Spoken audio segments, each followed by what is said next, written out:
Welcome to tonight's bedtime story. In this immersive journey you are Joan of Arc. The year is 1425. The village of Domremy rests quietly in the French countryside. And somewhere between the rhythm of the church bell and the whisper of the wind, something ancient begins to stir within you. If you enjoy stories like this, leave a like and let us know in the comments where in the world you're listening from and what time it is over there. We'd love to hear from you. Now close your eyes and let the fields of France carry you. You're 12 years old, and the sky above Domremy is silver with morning mist. The meadow grasses are damp under your bare feet as you chase the family sheep through the low hills behind your father's home. There is a coolness to the air, the kind that clings to the folds of your wool dress and settles into your bones without asking. The river murmurs softly nearby, and from the chapel tower, a single bell rings out across the valley. A familiar sound, one that you've known since before you could walk. The world is quiet here, safe, but beneath that safety something has been building. It starts, as it always does, with stillness. Your breath slows. The wind seems to hush. Even the sheep pause in their grazing. It's as if time itself holds its breath. And then, you hear it. A voice. It does not come from behind you, nor from above. It rises inside you, like light-piercing glass, clear and sure, full of something you do not yet understand but feel in every part of your body. Joan, you freeze. You blink against the brightness in your mind. There's no one there, not in the way others would see. But something holy lingers in the air around you. The voice is joined by a warmth, a presence. You're not afraid. Not exactly. It is as if the sunlight speaks, as if the breath of heaven has chosen this moment and this place to reach you. You fall to your knees in the grass, not out of fear, out of reverence.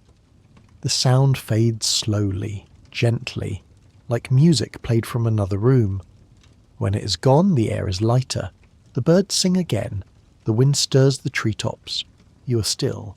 Not because you are unsure of what happened, but because deep down you know this was only the beginning. That night you do not tell your parents. Domremy is small.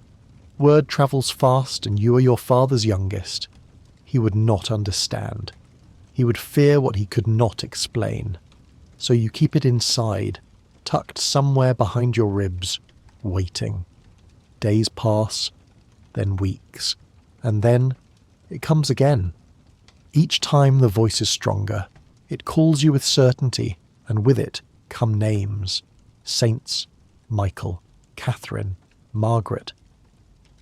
They speak to you with calm and direction, like old friends whose arrival you waited for without knowing it. They tell you France suffers, that the rightful king is without his crown, that evil runs unchecked through the land, that you must do something about it. You're 13 the first time you answer aloud. I will.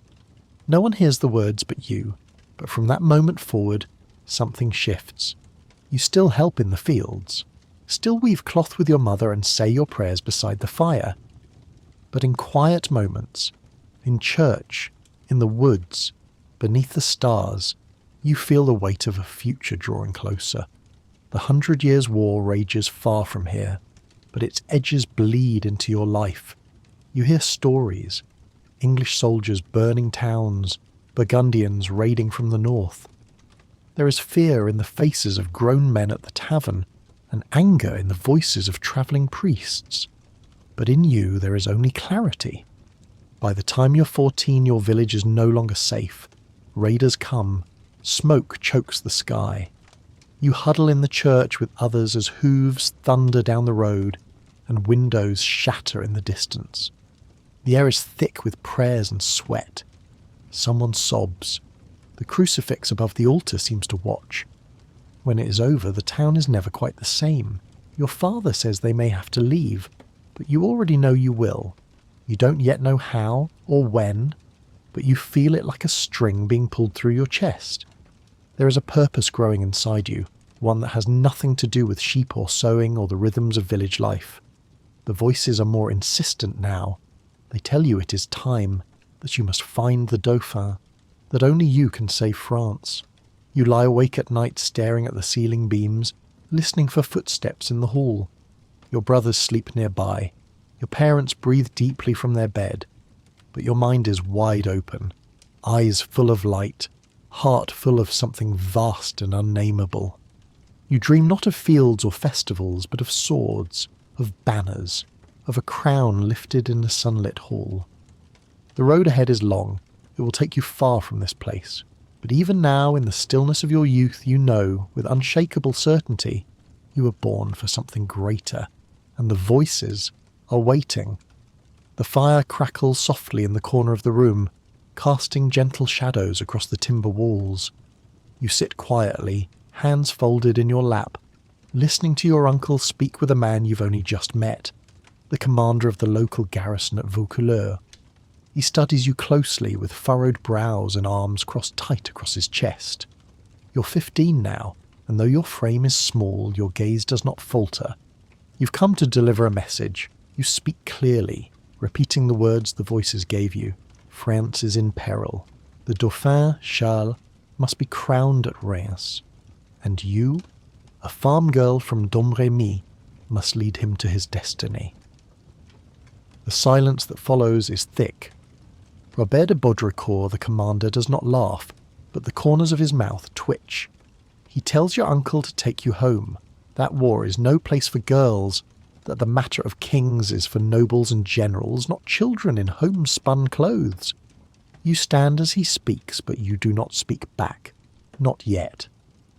Outside, the night has turned cold. You and your uncle ride back toward your village, your cloak drawn tight against the wind. The stars glimmer high above you, steady and silent. The voices do not come that night, nor the next. But your resolve does not fade. Weeks pass. Then, one morning, as the mist begins to lift from the hills, you mount your horse again. You return to Vaucouleurs, this time with more than just your uncle. Word has spread. The villagers have seen your conviction, heard the stories, and some believe. When Robert sees you again, something in his expression has changed. He listens longer this time. He doesn't ask why, only how. The tests begin quietly. He watches the way you speak, asks others about your past, sends a letter to the Dauphin himself. You're kept under watch, but treated with strange respect. Meals brought to you, eyes that linger in the hall. One evening, as snow begins to fall outside the garrison walls, a tailor arrives with a bundle of cloth and leather. You are to dress as a man now, not out of vanity or shame, but for protection. You are about to ride through war-torn lands, and the world is not kind to young women on horseback. The clothes feel strange at first, heavier than you imagined. But when the sword belt is fastened around your waist, you feel something settle in your chest. Not fear, not pride, something like alignment. As if your outer world is finally beginning to reflect the truth you've carried inside. You don't sleep much that night. The fire dances in the hearth. The straw mattress rustles under you. Outside, hooves stamp in the stable, and your escort sharpens their blades. 6 men will ride with you. Loyal to France. Loyal to the Dauphin. Some still doubt your purpose. Others simply want to see what happens. In the morning, you leave before the sun has risen. The roads are rough, mudded by rain and churned by wheels and boots. The war has touched everything. Burned out farms, shuttered inns, bridges collapsed into frozen rivers. You ride in silence most days, your horse steady beneath you, the wind biting at your cheeks. When you stop to rest, you kneel. When you eat, you give thanks. When you sleep, it is with one hand near your sword. At night, around the fire, the men speak in low tones. They try not to speak of you, but you hear them. Some think you're a fool, others a saint. You say nothing, only stare into the embers and listen for the voice that still returns now and then with calm assurance. You pass through towns where no French banner flies, through forests where enemy scouts might be watching. More than once you must divert from the road, hiding by moonlight under thickets and rocky ledges as soldiers pass within arm's reach. But you do not turn back, not even once. Days stretch into weeks. The land begins to soften as you move farther south. Spring is near, buds on trees, warmer rains, a different scent in the air, less ash, more soil. And then, at last, the castle rises in the distance, Chinon. You stare at it for a long time. It is larger than you imagined. High on a hill, stone towers against the sky, banners fluttering in the wind. Somewhere behind those walls is Charles, the Dauphin, the man you've seen in your dreams, the man the voices have told you must wear the crown. You dismount outside the gates, your boots touch the earth, and for the first time in your life you feel the weight of history pressing forward. You're 16, and they're about to let you inside. You stand beneath the grey stone walls of Chinon, the castle rising above you like a monument to doubt. The gates are shut, but you are expected. A young page opens a narrow door and leads you through twisting halls that echo with each step. You can feel the weight of noble eyes behind high windows watching. Some have heard of the girl in soldier's clothes who claims to have come from God. Others have already dismissed you as a curiosity, a temporary diversion before the business of war resumes. The page says nothing, only walks briskly. The stone corridors smell of damp and smoke, of candle wax and cold iron. Your breath comes slow and steady as you follow, fingers brushing against the hilt of the small sword at your waist, not for protection, but for grounding. This place is not yours. Its customs, its robes, its whispered intrigues are far from the open fields of Domremy. And yet, you belong here. You are led to a small chamber and told to wait. The door closes behind you. A fire burns low in the hearth. The light flickers across wooden beams and a single bench by the wall. You kneel on the floor, not to appear pious, but because that is where your strength comes from. You pray with your forehead resting gently against your folded hands. You pray for clarity, for courage, for France. A knock at the door breaks the silence. 2 men enter, finely dressed but armoured underneath. They say you will be taken before the Dauphin, but not yet. First, there is a test. He wishes to see if you can recognise him among his courtiers, disguised in plain clothes. They expect confusion. You simply nod. You're taken into the great hall. It is wide and high-ceilinged, filled with men in silks and chainmail, murmuring behind their hands. A dozen nobles stand in a semicircle. Torches line the stone walls, and on a small dais at the rear of the hall stands a man dressed richly, with a circlet of gold upon his head. He is not the Dauphin. Your eyes move slowly, calmly over the faces. You do not panic. You are not searching. You are listening. Listening for the quiet voice that always arrives when you need it most. And then, your eyes stop on a tall, pale man standing modestly to one side, half-shadowed. You walk past the false king and approach him. There is a ripple through the hall. You kneel. God sends me to raise the siege of Orléans, you say softly. The room holds its breath. The Dauphin looks down at you, eyes wide, and then, slowly, nods.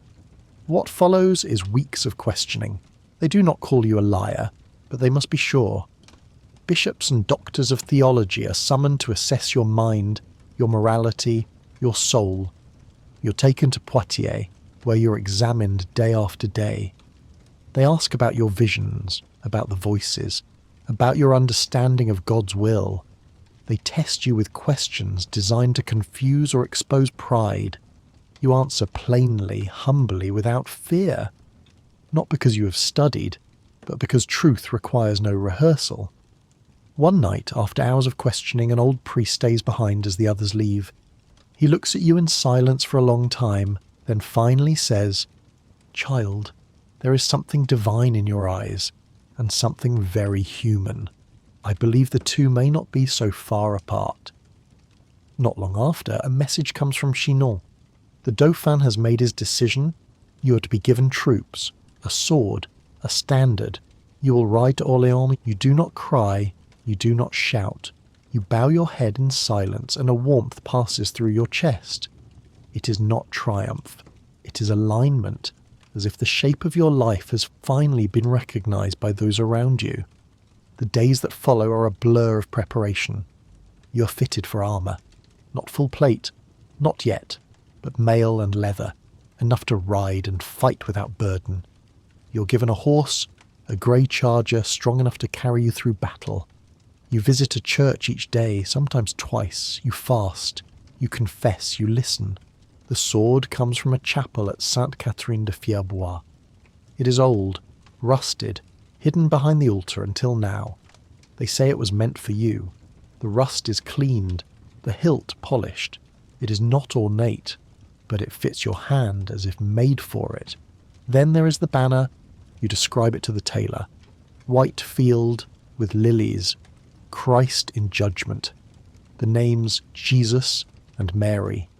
It is not for war, it is for unity. You tell them you will carry this into battle, not your blade. When it arrives, you hold it high, and something in your chest lifts with it. The day you are to depart, the courtyard fills with onlookers. Soldiers murmur, townsfolk crane their necks to see the girl prophet. You mount your horse with ease. The wind tugs at your banner, and for the first time you look not like a peasant, but like a leader. As you ride through the gates, the sun breaks through the clouds. The air smells of wet stone and crushed grass. You glance behind you once, not to see who follows, but to feel the distance now forming between the world that was and the world to come. You do not know what Orléans will bring, but you know that whatever happens there, your path leads forward, and France is waiting. The hooves of your horse strike the road with steady rhythm, a dull percussion against the spring-softened earth. The army behind you marches slow but sure, a tide of leather and steel rolling across the bruised landscape of France. Flags ripple in the wind, mud clings to boots, sparrows flit through the hedgerows as though they do not sense the war pressing so heavily upon the land. You ride at the front, banner in hand, the lilies on white cloth catching the light like stars against dusk. You're 17 years old. You have never seen a battle, but every step forward feels inevitable, like a breath already taken. The road south bends through small villages, most broken, some burned. Faces peek from behind shutters as you pass, hollow-eyed children and silent men whose fields grow nothing but ash. You meet no resistance. But the silence of the land speaks. It speaks of long winters and famine, of men taken and not returned, of taxes and fear. The English have occupied France like a sickness, and in their shadow, despair has grown roots. But with your coming, whispers begin to stir. She's just a girl, they say, but she rides like a soldier. No, like something more. By the second day, the soldiers march with straighter backs, not because they have seen you fight, but because they have seen you pray. You rise before the sun, kneeling in the damp grass while mist still clings to the fields. You ask no special treatment, sleep beside your men, eat simple bread and onion, drink cold water from the stream. But at night, when the fires burn low, your presence feels like something pulled from legend. And they believe, not because you ask them to, but because their hearts have longed for something to believe in. The rivers swell with spring melt. The bridges are watched. To reach Orléans, you must outmaneuver not just the enemy, but the very land itself. Scouts ride ahead. They return with word of movements, English outposts, crossings burned, delays mounting.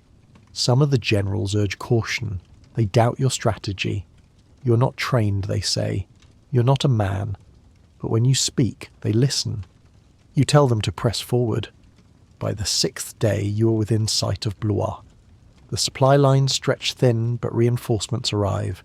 Priests travel with you, and everywhere you stop, people gather to glimpse you. Women offer bread. Children touch your horse's flanks. You bless them with a glance, a gesture, a word no louder than a prayer. The soldiers build altars at the edge of their camps. Every dawn begins with hymns. The camp is no longer only a gathering of men, it is a procession. Then comes word that changes everything. The English have fortified the southern approach to Orléans. The direct path is too dangerous. They hold key positions, and their artillery has already broken French lines once before. The generals argue through the night. Some demand to retreat, to wait for further arms. Others want to attack head-on. You say nothing at first, only stare at the fire. Then you speak, not with defiance, but with certainty. Take the army across the Loire, you say. Circle behind the enemy. Strike where they do not expect. There is silence, then muttering, then debate. But the next morning the army moves as you instructed. You cross the river beneath grey skies. The air is heavy with rain, and the Loire churns below the wooden ferry, dark and swollen. Your horse snorts at the motion, hooves clattering nervously. You hold the banner upright, even as the wind tugs at it like a living thing. When you reach the other bank, the grass is thick with mist and the ground softer, almost welcoming.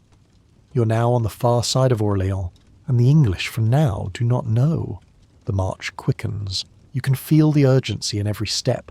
The city is near, Orléans. For months it has been strangled, encircled by English forces, supplies cut off, hope dwindling. But the French have held, barely. Their walls cracked but standing, their defenders weary but alive. They wait now for what they do not yet know is coming. For you. You arrive at the gates under cover of dusk, the towers of the city rising through low fog like ghosts. The townspeople gather as your banner crests the hill. A cry goes up. It swells like thunder.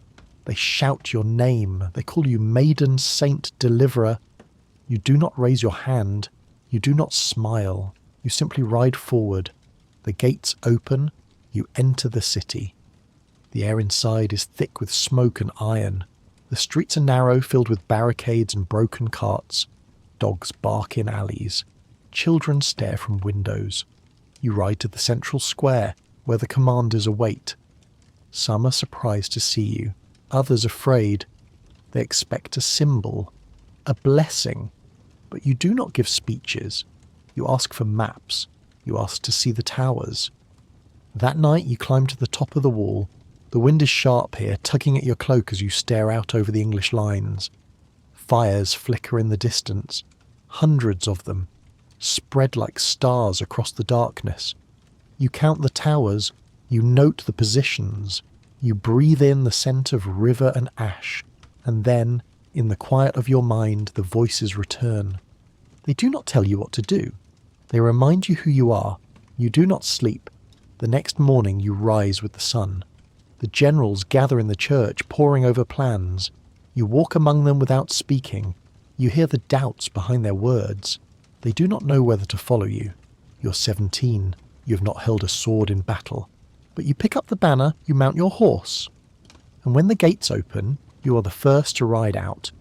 The English tower you target is built of timber and stone, surrounded by trenches and bristling with spears. Arrows darken the sky as your army advances. The clash of steel and cry of men fills the air. You do not hang back. You do not command from safety.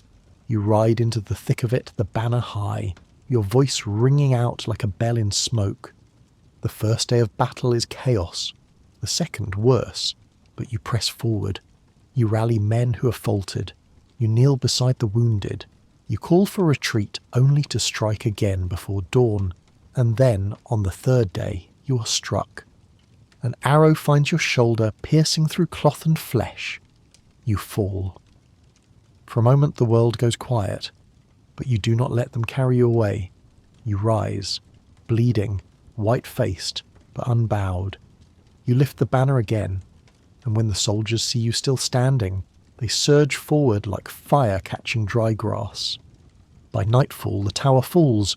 The city erupts in joy. Bells ring out. Fires are lit. Women weep.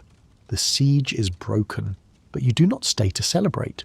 You walk to the chapel and fall to your knees. You do not thank heaven for victory. You ask for strength. Because you know this is not the end. It is only the beginning. The bells of Orléans have barely stopped ringing. Their echoes still caught in the stone alleys and smoke-streaked towers when the next summons comes. You're seated beside the hearth of a soldier's chapel, your wounded shoulder wrapped tightly beneath your tunic, the stiff cloth still stained through with brown red where the arrow pierced you 3 days ago. The heat from the fire barely reaches your fingers. You've not eaten since morning. The moment is quiet, your first in days, and the crackle of wood has begun to lull your mind into softness when a rider enters the hall. He kneels low. A message from the king. You are to march again. You rise before he finishes speaking. There is no time to recover, no time to celebrate, not even to pray in the long way you prefer, with stillness and silence and bowed head. The command is clear. You're to join Charles, now officially recognised as Dauphin of France, at Loches. You will accompany him north, and you will fight again. Your body aches. The wound still pulses, though you've long stopped grimacing.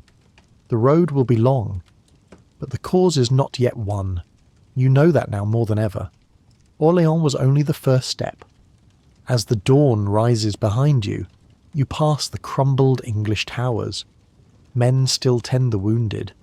Ash covers the fields like frost. The city's people call your name from windows and balconies, their voices soft with awe and something close to pleading. They press rosaries into your hands. Some reach for your sleeve as you pass. Not roughly, reverently. You lower your eyes, nodding, overwhelmed not by glory, but by how much they still expect of you. The next days are a blur of motion. Your wound opens once during a long ride through muddy fields south of Tours. You bandage it in silence and keep riding. The soldiers around you have stopped asking if you need rest. They have seen that the strength you carry comes not from muscle or fury, but from something else. You do not shout. You do not boast. You move forward, always forward, and they follow not because you command it, but because your certainty makes retreat impossible. You reach Loches under heavy skies. The castle rises out of mist, its tall towers grey with age. Charles receives you privately. He looks different than before, more regal, more hesitant. The burden of rule now clings to his shoulders like wet cloth. He greets you with words you barely hear. Your mind is on the road north, on the next battle. The voices have grown quieter, but you still feel their warmth, like a distant fire glowing through fog. You stay in Loches only long enough to clean your armour and press your forehead to the chapel stones. Then comes the real order, the coronation at Reims. Your stomach tightens, not from fear, but from the sheer weight of the moment. This is what you were sent to do, what the saints first whispered in your ears beneath the apple trees of Domremy. Charles must be crowned, not in Bourges, not in any other town, but in Reims, the ancient seat of French kings. But between you and that cathedral stand enemy strongholds, castles manned by English garrisons, towns sworn to Burgundy, open land where any step could be your last. Still, you ride. The journey begins in high summer. The wheat fields glow golden under the sun. The rivers run fat and fast, but the air is never calm. Scouts return with reports of ambushes, of fortresses that block your path. Some advisors argue for delay, for diplomacy. You speak little in those meetings, but when you do, the room always falls still. You say the path to Reims is not open. It must be made open. And so you begin to open it. You approach each town like a storm cloud, but not with fire, with presence. Letters are sent, messages carried under flags of truce. You write not in the voice of a noble, but with the hand of conviction. You say, surrender, and no blood need fall. Refuse, and we will take your gates by morning. Some open willingly. Others must be stormed. You fight in 3 skirmishes over 5 days. Sleep beneath a tree in a rainstorm with your sword across your chest. Once you wake with blood dried to your cheek. Not your own, but you don't wash it off. By the time you reach Troyes, the English garrison has begun to abandon its walls before you arrive. The people open the gates in silence. They do not cheer. They only stare. You pass beneath the city arches like a vision. And then, one morning, when your hands are still raw from gripping reins for 3 days straight, you see the towers of Reims. The cathedral is visible even from the hills, massive, dark and serene. It rises like a promise fulfilled. 100 bells begin to toll as you approach. The sound rolls over the city and down across the fields. The moment is real now. The coronation will happen. Inside the city, banners hang from every window, red, blue, gold. The lilies of France ripple in the wind. The people pour into the streets, not as soldiers, not as desperate peasants, but as believers. Their voices rise in a great breath as Charles rides past, and behind him, you, not waving, not smiling, your banner lifted, your gaze calm. The city sees not a girl, not a saint, not a warrior. They see a sign. You are not crowned. You do not even remove your helm. But when Charles kneels before the altar, when the oil is anointed, when the golden crown is lowered onto his brow, it is your heart that feels it most. The voices return that night, faint but radiant. They do not speak in full sentences, just one word, done. You do not sleep. The bells ring long into the darkness, but war does not end with ceremony. The English do not vanish. Burgundy does not kneel. And so, after only a handful of days in Reims, you ride again. This time north, Paris. The name alone carries weight. The city where kings once ruled and now English banners fly. You're told not to go. Told that Charles must secure his new rule. Told to rest, to let others continue the fight. But you cannot. The path does not stop with a crown. The wound on your shoulder has reopened twice. You ride through it. You reach the outskirts of Paris in September. The city is fortified. Thick walls, heavy towers. You scout it from a hilltop and see enemy banners flapping from the ramparts. Your generals hesitate. Some beg you not to attack. But the people of France need to see movement, not waiting. So you act. The siege of Paris is short and brutal. You lead from the front as always. You raise your banner higher than the crossbows, charge forward on foot when your horse stumbles. Men fall around you. Smoke burns your eyes. Arrows fill the air like rain. You push to the gates, hand on the stone, and then pain. A bolt pierces your thigh. You collapse. The men carry you back. You're barely conscious. Blood loss makes the sky blur. But you do not scream. Your only cry is that they must not retreat. You plead for them to press on, but the call is made. The army pulls back, the city holds. You lie in a tent outside the city walls, your leg wrapped in linens dark with blood. The voices are silent. Your body is ice. That night, under a sky smeared with ashen moonlight, you weep. Not for the wound, not for defeat, but because you fear you've failed, that you've come to the edge of what you were sent to do, and you do not yet know if that edge is the end. The wound in your leg heals slowly. The arrow that pierced you outside the walls of Paris left more than flesh torn. It left a question in the hearts of your men. A question you feel, even in the quietest moments, when the campfire dies low and your breath turns to fog in the night air. You walk now with a limp. You hide it, but the limp is not what they fear. They fear the silence of God. For weeks, the voices have not spoken. You still pray at dawn. You still kneel before the altar stones with your hands folded and your eyes shut tight against the morning sun. But the warmth that once held you steady now flickers like a candle starved of air. You do not speak of it. The king has changed. Charles, now crowned, moves slowly, with the weight of peace on his shoulders, or perhaps the weight of indecision. He listens more to his counsellors, to men in long robes who speak of treaties and truces and the cost of continuing the war. You're not called to court as often. The commanders you once rode with now make plans without you. They say the time of miracles has passed. You still wear your armour. You still carry the banner, but fewer eyes follow you now. Still, you ride. In the spring of 1430, you turn toward Compiègne. The city is under threat. Burgundian forces move along the Oise River, and the people inside plead for help. The king hesitates. You do not. You gather what men you can and ride out, not with the royal army, but with loyal friends, those who still believe the flame has not gone out. You travel under overcast skies. The roads are wet and heavy with the smell of thawing soil. Villages pass in silence. People watch you from behind doors. You no longer draw cheers. You draw wonder, curiosity, some pity. You arrive in Compiègne before the enemy. The walls of the town are tall, moss-grown, but solid. The townspeople greet you with a quiet reverence. They know your name, they know what you've done, but they also know what has changed. They can see it in your eyes, not doubt, but solitude. The siege begins days later. The Burgundians encircle the city with careful cruelty.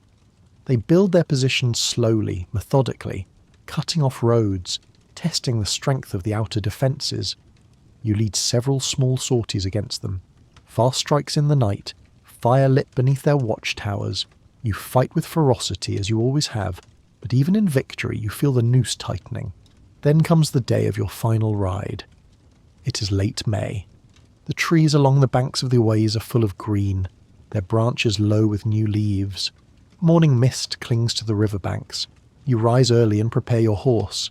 Your armour is heavier than usual, your shoulder still aches, but your mind is clear.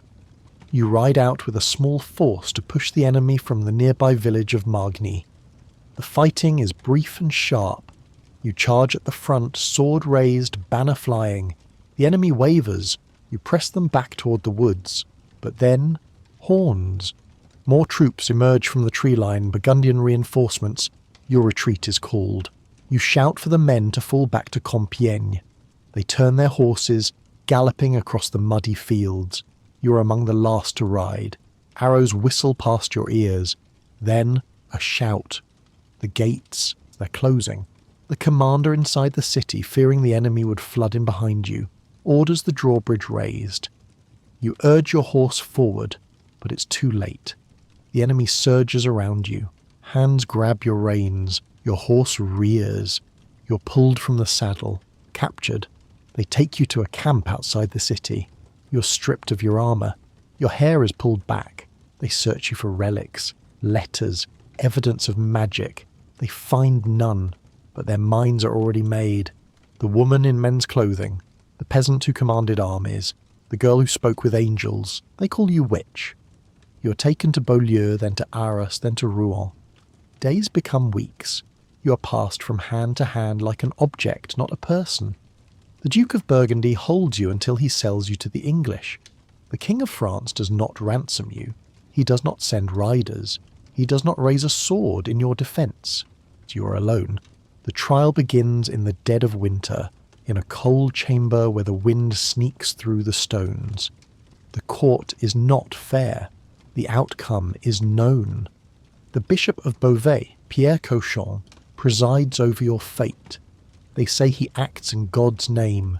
You see only fear in his eyes. They ask you if you hear voices. You say yes. They ask if you believe they are divine. You say yes. They ask if you still wear men's clothes. You say yes. They twist your answers. They mock your words. They try to trap you in contradictions, but you do not falter. You speak with calm, with clarity, sometimes with fire. You're kept in a cell guarded by English soldiers. You sleep in chains. You're denied a priest of your choosing. You're denied mass. Your health fades. The wound in your leg festers. Your strength begins to slip, but your spirit does not. Then, one morning, they come for you. You're led into the courtyard of Rouen. The sky above is pale with smoke. The wind carries the smell of burning wood. A crowd has gathered. Soldiers, merchants, women with children in their arms. You do not see faces, only shapes. They place you on the platform, they bind your arms. The executioner avoids your eyes. A priest offers you last rites. You ask only for a cross. One of the guards gives you a crude wooden one. You press it to your lips. The fire is lit. The flames rise around your feet, snapping like dogs. The heat wraps your body. You close your eyes. And in that moment, just before the pain, before the breath leaves your lungs, you hear them. The voices, They are soft and clear and with you. The wind lifts. You're no longer afraid.